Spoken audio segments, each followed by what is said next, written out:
El origen de la cultura china se dio cuando migraciones de Mongolia llegaron al centro de Asia, estableciéndose en el río Amarillo, y alrededor de él comenzaron a crearse pequeñas aldeas alrededor del 5000 a.C. La antigua era de China fue alrededor de 1600 a 1046 con la dinastía Shang, surgiendo después la era imperial desde la dinastía Qin a la dinastía Qing. Después la era de la República de China en 1912 y la era moderna de China desde 1949. Cada una de estas dinastías abarcó diferentes territorios. La China antigua fue construida a lo largo de dos ríos principales de China, el río Amarillo en el norte y el río Yangtze en el sur. Al este y al sur, China limita con dos mares, el Mar de China y el Mar Amarillo. Aunque estos cuerpos de agua proporcionaron rutas de comida y agua para el comercio, ambos mares se encuentran en el Océano Pacífico. El Océano Pacífico es bastante extenso y pocos de los primeros marinos chinos intentaron explorar el Pacífico en los primeros días del desarrollo de China. Al río Amarillo se le llama así debido al polvo amarillo arcilloso llamado loess que sopla del norte de China desde las estepas de Asia Central. Una enorme cadena montañosa llamada las montañas del Himalaya corría a lo largo de la frontera china. Estas son las montañas más altas del mundo y proporcionaban un borde casi intransitable para la China antigua, manteniendo el área aislada de muchas otras civilizaciones. Estas eran también importantes para la religión y se consideraban sagradas. Al norte y al oeste de China se encontraban dos de los desiertos más grandes del mundo, el desierto de Gobi y el desierto de Taklamakan. Estos desiertos proporcionaban fronteras que mantenían a los chinos aislados del resto del mundo. Los mongoles, sin embargo, vivían en el desierto de Gobi y constantemente los atacaban. Esta es la razón por la cual la Gran Muralla China fue construida, para proteger a los chinos de estos invasores del norte. China experimenta climas extremos. El extremo norte está expuesta a inviernos extremadamente fríos y veranos calurosos. La parte central de China experimenta inviernos fríos y veranos calurosos, aunque no tan extremos como los del norte. Y en el sur del país se tiene un clima subtropical con veranos calurosos y estaciones de lluvias y tormentas tropicales. Los diversos hábitats de China hacen posible la vida de una amplia variedad de fauna, desde especies árticas hasta numerosas especies tropicales en el sur del país. Dentro de la fauna encontramos que los chinos antiguos usaban camellos bactrianos debido a las condiciones secas y calurosas en el verano. En el sur tropical abundan distintos tipos de primates, entre los que se encuentran el gibón y el macaco, al igual que distintas especies de simios y monos. La vida marina es abundante, especialmente a lo largo de la costa sureste, y comprende la platija, bacalao, atún, sepia, cangrejo y el delfín del río Chino. El chino antiguo, comúnmente conocido como chino clásico o arcaico, representa la forma más antigua de la lengua china. Se utilizó durante miles de años, aunque lo utilizaban principalmente los intelectuales.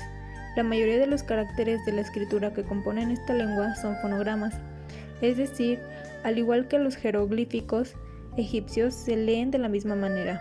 Su presencia se encuentra en los caparazones de las tortugas y en los huesos de los animales que datan de más de 1250 años antes de Cristo, durante el final del reino de la dinastía Shang.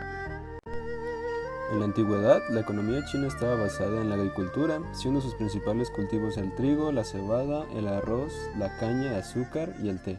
Con el desarrollo del país se introdujo el arado de hierro y técnicas de riego. El empleo del caballo como medio de transporte significó otro gran avance para la cultura china, ya que permitió una mejoría en las comunicaciones y facilitó el intercambio comercial. Los chinos fueron los primeros en emplear el concepto de impuesto. Los agricultores le proporcionaban un 10% de sus cosechas al gobierno y altos funcionarios como pago de poder por trabajar sus tierras. Fueron los primeros en emplear el concepto de moneda, los cuales fue el invento clave para el desarrollo de la economía china. En los inicios se empleaban conchas marinas como método de pago y debido a que eran pequeñas, fáciles de transportar y brillantes y duraban más que otros materiales. Luego entró el dinero de cobre, que consistía en una moneda de dinero cuchillo. La mayoría de las monedas chinas poseían forma redonda y un hueco cuadrado en el centro, ya que creían que el cielo era redondo y la tierra era cuadrada. La ruta de seda fue un camino comercial que iba desde China hasta Europa del Este, pasando por India y Persia hasta llegar a Turquía y el mar Mediterráneo. Esta ruta fue creada por el oficial chino Zhang Huan, quien buscaba expandirla. Se llamó a la ruta de seda debido a que el principal producto que se vendía era justamente la seda china, la cual era muy codiciada en Asia y en Europa, siendo denominado como el artículo de lujo. Los mercaderes viajaban en caravanas con una gran cantidad de guardias para evitar ser robados en el camino, debido al poco espacio que tenían para guardar sus productos, y a lo largo del viaje estos solo llevaban bienes costosos como seda, té, azúcar y especias, regresando a China con artículos que habían adquirido tales como algodón, marfil, lana, oros y plata. La jerarquía social se empezaba con el rey y su familia estaban ubicados en el nivel más alto de la antigua pirámide social china. Luego pasamos por la familia imperial. El emperador y su familia estaban ubicados en la parte superior de la escala social en la antigua China. El Shi, que son los eruditos de la alta burguesía. Los primeros Shi provenían de la casta de los guerreros antiguos, pero la composición del Shi evolucionó gradualmente hasta que estuvo compuesta principalmente por eruditos aristocráticos que estudiaban para ocupar puestos de rango. Luego tenemos a los nobles. La clase de los nobles en la antigua China era muy privilegiada. Los nobles eran típicamente la familia extendida del emperador y la emperatriz, y las personas que sobresalían en sus campos, particularmente en el ejército. Tenemos también los funcionarios. Los oficiales eran otro grupo, ya que tenían alto estatus social en la antigua China. Los niños cuyas familias podían permitirse enviarlos a la escuela comenzaban a ser educados a su edad temprana para convertirlos en funcionarios y debían aprobar un examen muy difícil. Y tenemos los campesinos. Aunque los campesinos en la antigua China eran una de las clases sociales más bajas, se consideraban importantes ya que producían alimentos que sustentaban a la sociedad. Tenemos los artesanos, los artesanos eran la parte de la clase plebeya e incluían pintores, carpinteros, alfareros y joyeros. Los comerciantes, la clase de comerciantes incluía comerciantes, criadores de animales y prestimistas de dinero. Los comerciantes eran considerados la clase social más baja de la antigua China. Y los esclavos existían en la antigüedad china, pero constituían una parte muy pequeña de la población. Algunos esclavos eran familiares de delincuentes, mientras que otras personas se vendían a sí mismas o a sus hijos como esclavos si eran muy pobres. Y ya por último tenemos las generaciones mayores, que las generaciones mayores se creían que eran de las que más ganabas conocimiento y sabiduría. Las generaciones mayores, por lo tanto, eran muy respetadas, ya que se pensaba que eran las más sabias de las generaciones más jóvenes. La gente a menudo buscaba un consejo de las personas mayores de sus familias o para resolver algún tipo de discusión o problema. La cultura china es milenaria, motivo por el cual se puede destacar numerosas características en diferentes campos. En la literatura, la mayor extensión de libros data de la época de la dinastía Zhou. En todos ellos se muestran los pensamientos, conocimientos y creencias de la época. En el idioma, el chino es un idioma complejo, pero también muy rico. El clásico se utilizó durante miles de años, aunque lo usaban principalmente los intelectuales. En la antigua China habían muchos analfabetas, principalmente se creó un nuevo idioma, el vernáculo, que se adapta al idioma hablando popularmente.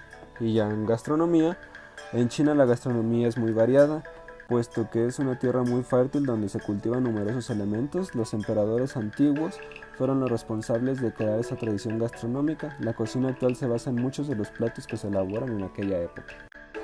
Hablando sobre el contexto político, el sistema político chino tradicional arranca desde alrededor del año 200 a.C. y va hasta principios del siglo XX. En términos formales del llamado ciclo dinástico, véase en el anexo el cuadro de las dinastías de época histórica. Tal sistema se consolida y afina durante la dinastía Han en el año 206 a.C., terminando en el año 220 después de Cristo, aunque sus raíces se encuentran siglos atrás, en particular durante la época de primavera y de otoño. En este periodo se registró un intenso desarrollo del pensamiento político y filosófico, aportando a cuanto teorías del Estado, del individuo y su comportamiento en la sociedad, de lógica abstracta y estrategias prácticas de guerra. Esta actividad intelectual dio lugar a un sinfín de escuelas de pensamiento conocidas en la tradición china, como las 100 escuelas. Entre ellas las más importantes por su influencia posterior serían el confucianismo, el taoísmo y el leganismo. Botón en el 2008-80. A partir de la caída de la última dinastía Qing en 1911 surgió el sistema político nuevo, el que en su modalidad contemporánea de 1949 a la fecha ha preservado elementos subyacentes del modelo político tradicional. Entre las particularidades del terreno, cuando se habla de las tierras y de los yacimientos minerales de China, se barajan cifras enormes. Las tierras cultivadas y boscosas, las praderas y los desiertos se contribuyen sobre las amplias extensiones. Las tierras cultivadas están principalmente en el oeste, las praderas en el norte y oeste, y los bosques se encuentran en el nordeste, en las zonas fronterizas del suroeste. Gracias a esto, China se provee económicamente principalmente del cultivo, ya que para ellos es el factor más importante de la economía. Los recursos tecnológicos de China, así como otras naciones asiáticas, vean la tecnología como algo vital para lograr las metas en aspectos económicos y políticos, pero también como prestigio nacional. La falta de propiedad intelectual y la innovación tecnológica autóctona son vistos como problemas nacionales fundamentales. China fue líder mundial en ciencia y tecnología hasta los primeros años de la dinastía Qing. Los descubrimientos de China y sus innovaciones, tales como la fabricación de papel, la imprenta, la brújula y la pólvora, los 4 grandes inventos, contribuyeron al desarrollo económico en Asia y Europa. Actualmente su mercado solo se basa en la producción de varios productos y en la construcción de puertos y aeropuertos. Sin embargo, hoy en día ha tenido varias restricciones a la hora de exportar hacia los países más importantes del mundo. Si hay una cultura que se ha dejado más aportaciones en la sociedad, no hay duda de que se trata de la China. En la actualidad lo siguen haciendo, puesto que son pioneros en numerosos campos. Sin embargo, por destacar algunas de las cosas que se crearon en la antigüedad, se puede decir que los relojes existían gracias a los chinos, dado que el primero lo inventaron alrededor del 3000 a.C. También hay que nombrar la brújula como una gran aportación creada durante la dinastía Han. En esta época se originó el papel, y otra de las aportaciones primordiales de los chinos, la pólvora, que la descubrieron por casualidad en el siglo IX. La porcelana es una de las señas de identidad de China, que se utiliza en todo el mundo, y otro de los elementos que desarrollaron fue el abaco entre los siglos VII y VIII. Hoy en día se sigue considerando uno de los mejores instrumentos de cálculo que ha sido utilizado por muchas culturas.